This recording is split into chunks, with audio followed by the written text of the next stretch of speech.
Hello everyone, welcome to this video, and in this video I'm going to show you how you can change your username over on the Discord app. So if you want to change your username, then all you need to do is open the app, basically just like this.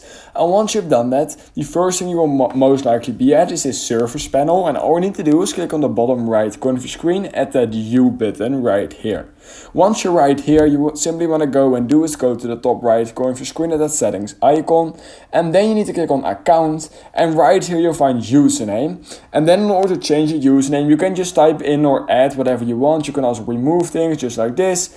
And basically, once you've done that, just go to the top right corner of your screen and click on save right here.